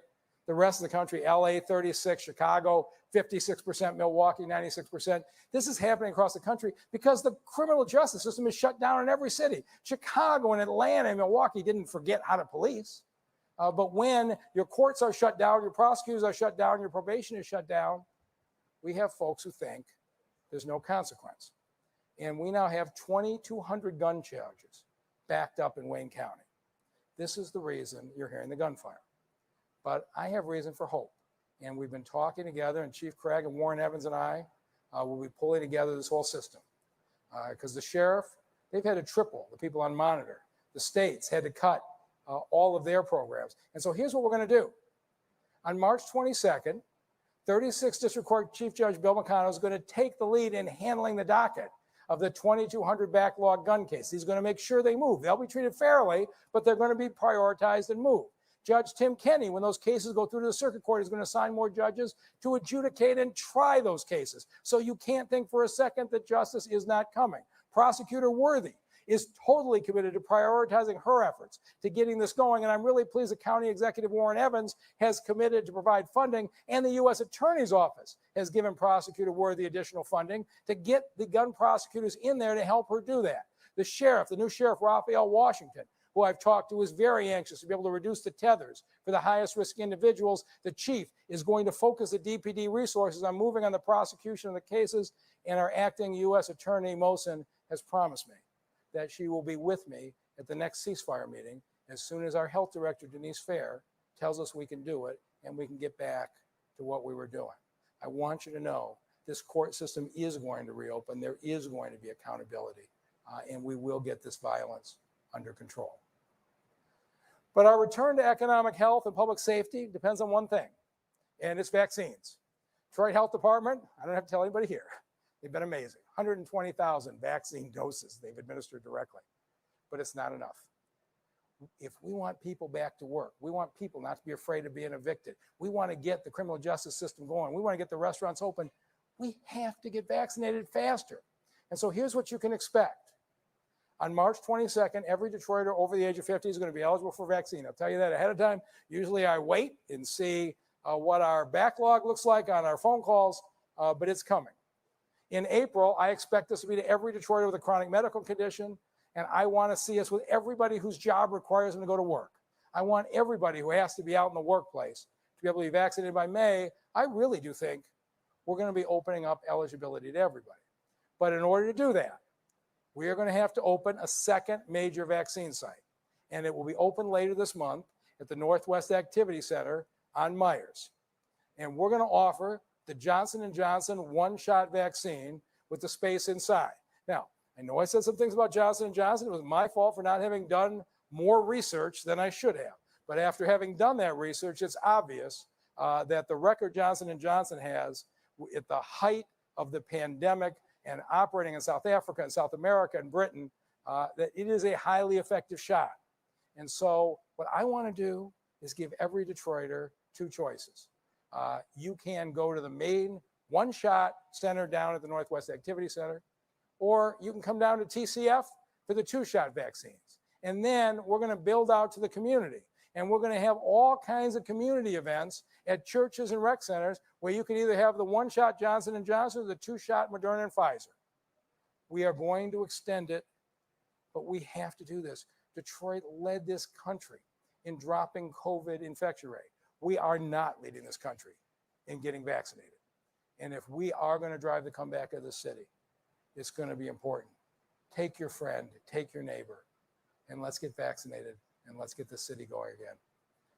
We're going to remember who we lost, and this was the beautiful memorial done for Belle Isle of all the individuals that were lost this year. If we don't get the vaccines done, we're going to be going to funerals that just weren't necessary. And so we have a lot to look forward to in the city, lots of opportunities. Let's get vaccinated and let's get Detroit back open. Thank you. God bless you. Good night.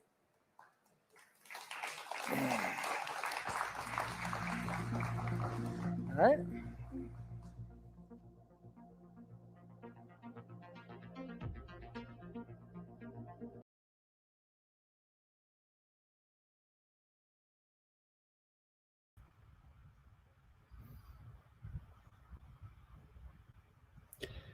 Good evening. Thanks for joining us for the Mayor's State of the City.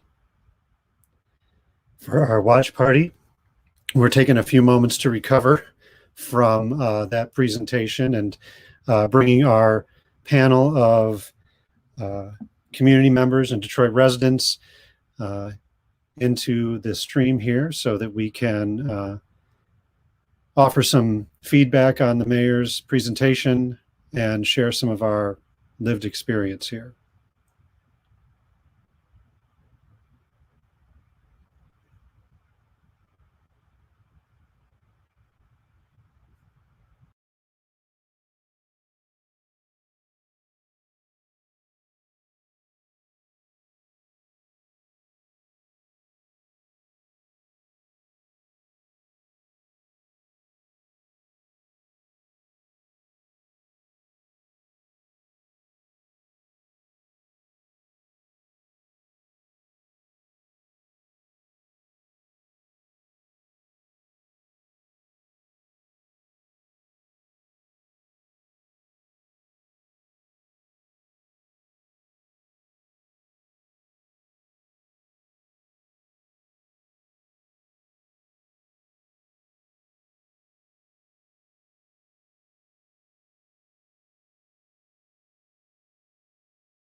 Hello, Hi, everybody. can you hear me? Yes, we can. Okay. I can barely hear you all. Well, we're going to get started here in just a few minutes. We're getting everybody logged on, our panelists together here, making sure that everybody joins us. Wonderful. So thank you all once again for joining us for our watch party for the Mayor's State of the City 2021.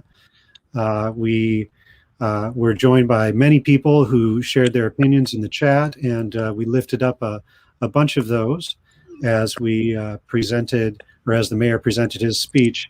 But we wanted to provide an opportunity for residents to respond to what the mayor said and to what the mayor didn't say. So just before we get going, and I wanted to make sure to mention that the views expressed by the participants here and the opinions don't necessarily match or don't necessarily are the same as Detroit People's Platform. So I want to make sure that we share that. We've invited residents from different places in the city to join us and share their opinions. So again, we really appreciate everyone for joining us. And I think that the first thing we should probably do is talk about transit, right? So there was a lot of discussion about transit, and I'd like to introduce Renard Monshensky, who's going to be sharing some of the information from Detroit People's Platform Transit Team and the lived experience of transit riders in reaction to the mayor's presentation. You there, Renard? Can you join us? Yes, I am. Can you all hear me? Yeah. I can hear you. Oh, great. So we didn't hear a lot of truth about the conditions that bus riders are facing on the ground every single day, especially during the pandemic. What the mayor didn't tell you is that bus service was abruptly cut off in March, around a year ago from now. And the transit justice team reacted and got the word out and got people to call and restore bus service. And the bus service was restored so we can board for free, board in the back safely, and keep our drivers safe and have access to masks. What the mayor didn't tell you is that many of the buses didn't have masks. The mayor also didn't tell you that bus riders initially were questioned about why are they riding the bus and were subject to heavy policing. Now, a year later, on March 15th, we're due to pay bus fares. And our bus service is less than 45% reliable or frequent as it was before COVID. Bus riders across the city have been passed up by buses several times. Myself, I've been passed up 3 times by a Woodward bus because they were too crowded. The buses are also overcrowded, which makes it dangerous for those with health conditions, though we are masking up. It's often the passengers that are giving other passengers masks if they need one because they're not available on the buses. Honestly, DDOT should delay fare collection until they have a plan for restoring neighborhood bus routes back to frequent service and also our main routes. How they're going to maintain the buses to be clean, and then how are they going to use our federal monies? We're getting aid package and $1,400, but public transit agencies across the country are getting $30 billion. What is our money going to be used for? It should be used on increasing bus service, reliability, building shelters and stops, increasing accessibilities for disabled bus riders. And also, we should be bringing in paratransit in to our city and stop privatizing that service and ensure that those that use paratransit can actually ride the service in a timely manner and not have to pay so much money for that as well and not have to risk being abandoned. Bus riders were really not mentioned a lot during tonight's address by the mayor as well, too. It was a lot of talk about jobs and money and investment, but what we haven't heard about is increased investment in our DDOT bus system. And until someone doesn't have to stand outside for more than 30 minutes, especially in the cold, and now it's going to be hot later on this year, not have to risk jeopardizing their attendance in school due to truancy or risk losing your job, the very few essential riders that still have jobs left, then we really don't have our priorities set. The city needs to invest in transit way more than the $135 million we've been getting for the past 5 to 10 years. Bus riders are essential to the city. We are essential to the economy. We are essential to many businesses all across the city. And we have families. We cannot afford Lyft and Uber. We cannot afford taxis to get around. We need our bus system to be reliable and not to pay fares on March the 15th. So here's one thing we can do.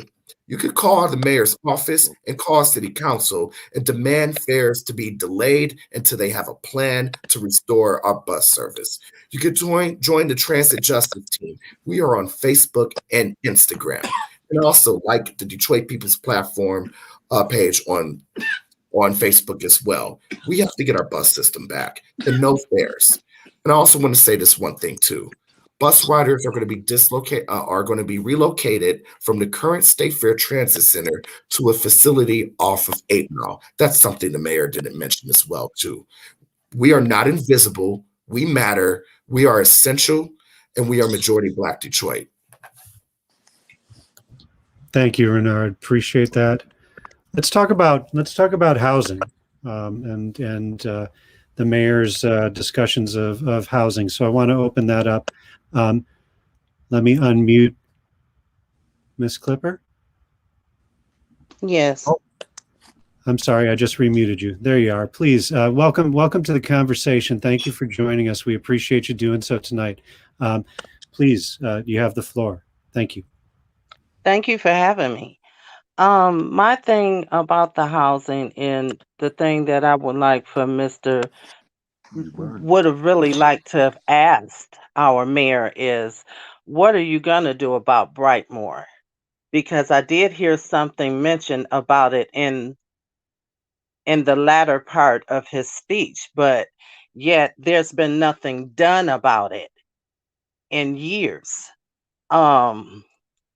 Will we be receiving any neighborhood beautification grants for seniors or for the longtime homeowners to help with roofs and porches and to help them and enable them to beautify their homes for our city?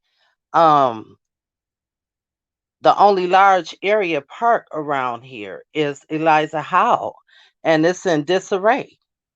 All that space, no playscapes, no slides for children to play on, no baseball diamonds, tennis courts, or basketball courts for adults and teens to utilize, no tables, no sheds for outdoor events. They're talking about moving the stage from State Fairground. Well, Eliza Howe has so much unutilized space.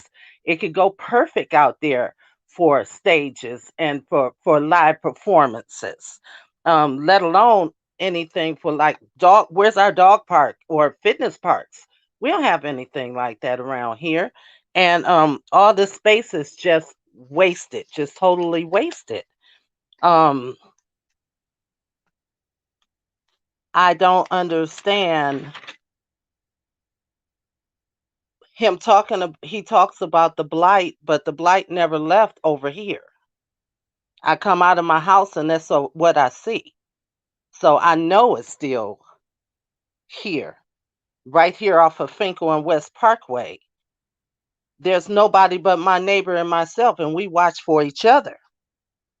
People dump on the streets, on the side streets of Midland and Keeler and all of the other side streets north of Finkel in the middle of the night. And we don't want to live like that. We want our neighborhoods. We don't just want to be in the hood. We want our neighborhoods back. So how do we go about doing that? What is he going to do to help us restore the vacant buildings around here that could be utilized for businesses and they're just shut down or burnt out? What are we doing about the Brightmoor area? Thank you for hearing me out. Thank you, Mrs. Clipper. We appreciate you joining us this evening from Brightmoor and sharing your perspective on the mayor's state of the city. And I won't make comment until it's my turn. So I'm going to go ahead and pass to. It's tempting to get into it, right? Thank you so much. I'm going to pass it to Kia and. Discussing more about the housing situation, particularly housing, affordable housing. The mayor spoke those words a few times, but I don't think that we see that. Absolutely. Can everybody hear me? I Yes. did hear the mayor always speak about keeping people in their homes. We got to keep people in their homes. But yet we didn't hear that over half of the Detroit is renters. Over half of our population are renters. We didn't hear also that out of those renters, that a lot of us, most of us are paying more than 50% of our income. Now that's a housing, we have a housing crisis in the city of Detroit. So what we need is a comprehensive affordable housing plan. Plus, we're in the middle of a national pandemic. The unfortunate part that we did not hear is that administration had cut the affordable housing budget this year. That's what we didn't hear. We also didn't hear from the mayor in one of his grand schemes of we got to keep things affordable. There were no protections for renters. For instance, currently right now, there is a right to counsel that is trying to be funded. And what that is, like, right to counsel is it'd be a tool, that may prevent evictions and homelessness and displacement for Detroiters. It is something that other states like New York and others have used, and it has greatly helped. We didn't hear that from our mayor. If we got to keep people in their homes, then those are things that we should have heard in any of his grand schemes. The most important thing that I didn't hear and what I've liked to hear is community members. If our mayor would say, this is what community members say, this is what these neighborhoods say, this is what they've been advocating for, this is what they've said on public record to city council, because that can be proven. That's why I say that. This is what's been said. And then he also show us, and this is what our administration has done. This is how we've tried to assist them in what they said they need to be done. So those are things that are not in our, was not in his talking points. They were not in his grand scheme. It was very dismissive of community members and what they need when we think about affordability. Right now, currently in the city charter that we'll be voting on, affordable housing language is in the city charter. It's a way to stabilize neighborhoods and to address the current housing crisis. But yet again, we didn't hear those things as solutions to keep people in their homes. Thank you, Greg. Wow. Thanks so much, Kia. Appreciate it. I wanted to introduce and invite Reverend Rosalind Boyer to join us and to share any of her thoughts on the state of the city.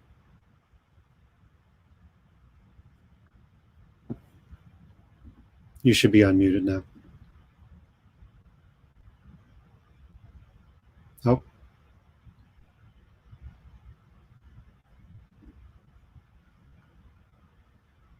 I'm sorry, I think we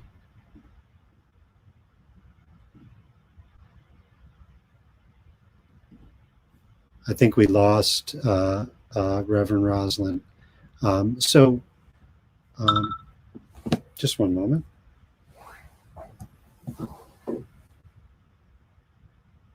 All right, we will work to get Reverend Rosalind back on. I'm not sure what happened there. We must have had a bad connection. But I did want to introduce one of our other participants, resident participants, who's joining us this evening from Beneteau, Mr. Robert Shobe, sorry. And you've got the floor, please. Are you there? Can you? Yes, I'm here. All right, great. Hello, Thanks. everyone. I'm just going to speak a little bit about this city of Detroit and FCA and how they've done us over here on Beneteau. I'm one of those that say Beneteau first because they're using tax dollars to destroy us and kill us over here with this plan and the pollution. Excuse me for being so wild with it. But there's a lot of damage that was underlined that they done no studies for. They just rushed into things. And like he said, first he said 90 days if you was listening to his speech. Then he said 60 days they had to get this thing together. So basically that lets you know that he ran over the community in the process. I think they spoke to us from the time that they really needed to have this done, maybe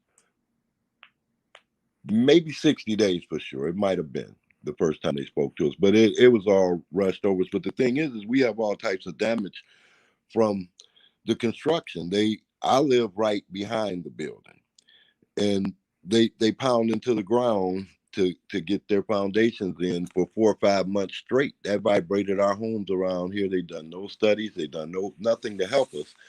And initially, we asked for a lot of things, and it's going to sound like I'm just against your mayor, but I'm going to speak the truth. We asked for a lot of things. We asked for a lot of help. He says there's no money. We can't do this. We asked even about being in parts of the bridge program.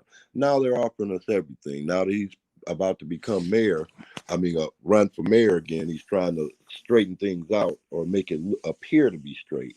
But I'm looking at the fact that the last Coronas money was taken and it was used to balance the budget for the city, as opposed to what is he going to do with this Coronas money this time? He's talking about these other programs. This money was designed for people to help them in their houses, like she was speaking on the housing crisis and all of that.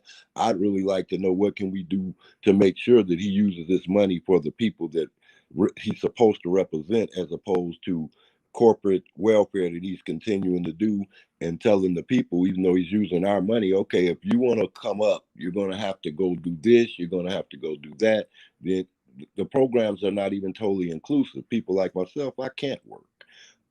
There's nothing the mayor really can offer me to do anything as far as my work life is over. I'm injured and a whole lot of other things. So, he's, as far as I can see, he's the same person when I met him 2 years ago almost. He's just disregarding of the citizens, and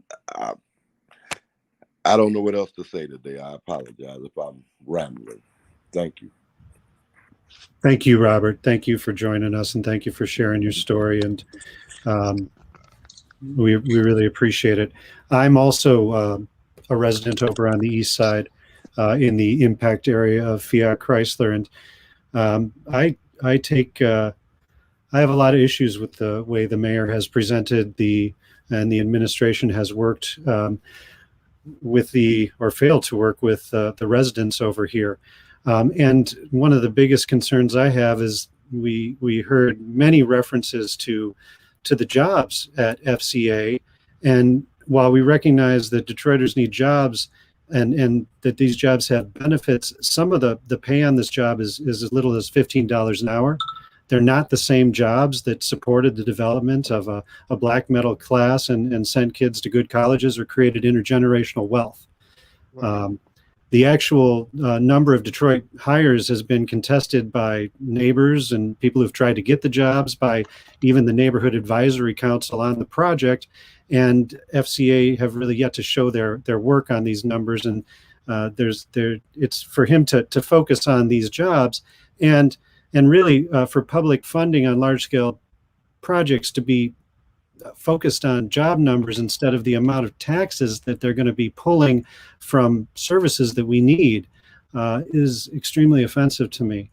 I'm also concerned about the emissions coming out of this plant, and we've got kids over here on the east side that are breathing this stuff in all the time, and the development, particularly on FCA, also has bigger implications. There seems to be a massive amount of reindustrialization happening on the east side of the city, and there's very little concern over the impact of that increase in activity and industrial activity and the amount of VOCs and other negative pieces that are coming up into the air that we're breathing in, when it's been well documented that some of these factors are what make us more vulnerable to COVID.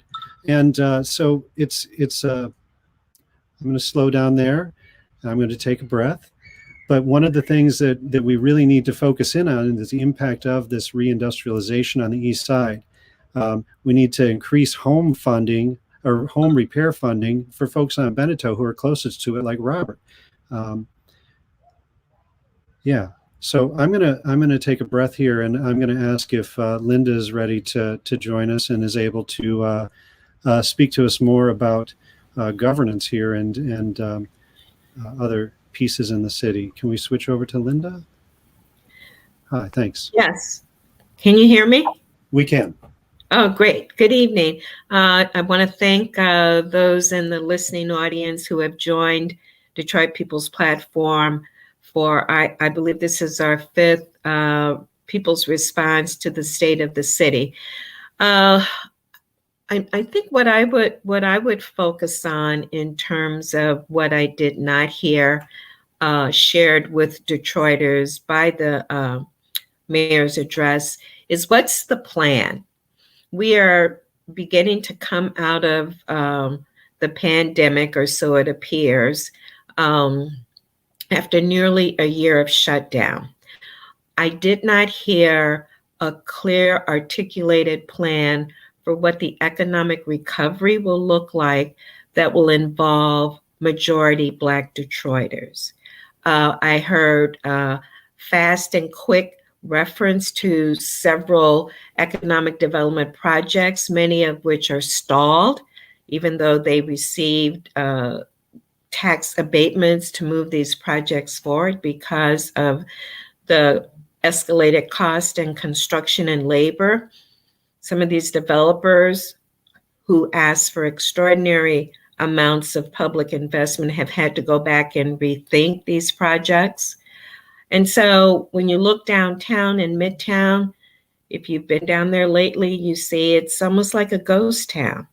A lot of our public investment is inside those buildings. And so what I wanted to hear is what's the plan post-COVID? We cannot avoid the reality that this is not likely to be the last pandemic.